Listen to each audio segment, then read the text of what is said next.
Era demokrasi dengan kebebasan mengekspresikan pemikiran dituding menjadi gejala tumbuhnya paham radikalisme. Sang aktor penggerak radikalisme pun seakan mendapat panggung selebrasi. Benarkah sang aktor telah memiliki ruang eksperimentasi untuk menggerakkan corak ideologi mereka?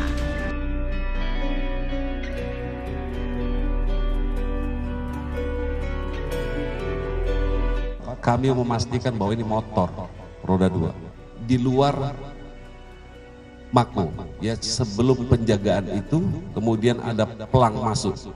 Nah, disitulah terjadi peledakan itu.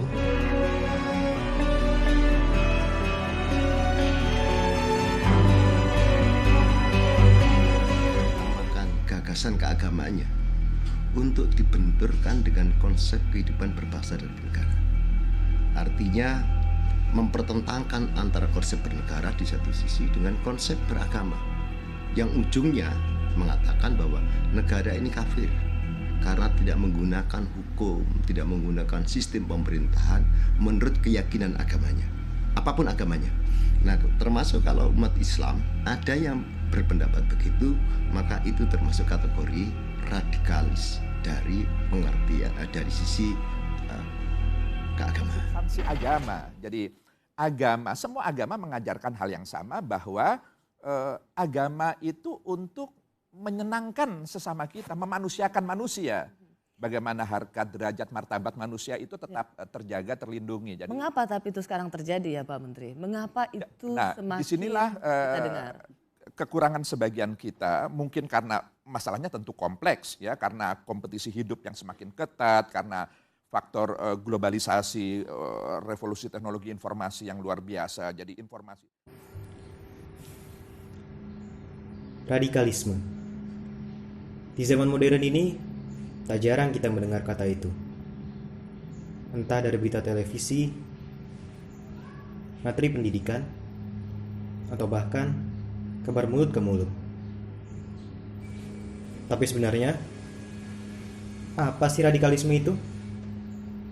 Secara etimologi, radikalisme berasal dari bahasa Latin, yakni kata radix atau radisi yang bermakna akar. Istilah radikal mengacu pada hal-hal mendasar, prinsip-prinsip fundamental, pokok soal, dan esensial atas semacam gejala. Sementara itu, menurut Kamus Besar Bahasa Indonesia, radikalisme memiliki 3 arti. Pertama, sebagai paham atau aliran yang radikal dalam politik. Kedua, sebagai paham atau aliran yang menginginkan perubahan atau pembaharuan sosial dan politik dengan cara kekerasan yang drastis. Dan ketiga, sebagai sikap ekstrim dalam aliran politik. Menurut Ensiklopedia Britannica, istilah radikalisme pertama kali digunakan oleh Charles James Fox yang pada tahun 1797 mendeklarasikan reformasi radikal. Gerakan ini terdiri dari perluasan hak pilih secara drastis ke titik hak pilih universal. Istilah radikal kemudian mulai digunakan sebagai istilah umum yang mencakup semua pihak yang mendukung gerakan reformasi parlementer. Paham radikal selalu dikaitkan dengan gerakan manusia secara kolektif yang bertujuan untuk mengganti tatanan suatu sistem dengan cara yang ekstrim. Karena itulah, tak jarang paham radikal selalu dikaitkan dengan Marxisme atau sayap kiri. Di Indonesia, radikalisme ditujukan pada 3 hal. 1. Kelompok yang berusaha mengganti landasan Pancasila dan Undang-Undang Dasar 1945 dengan ideologi dan sistem lain.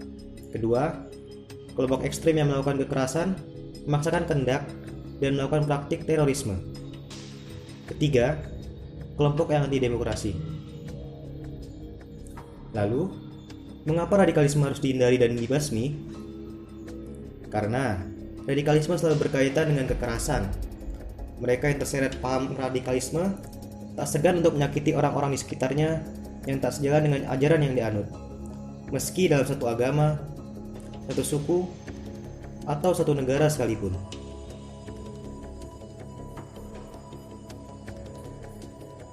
Jauhi radikalisme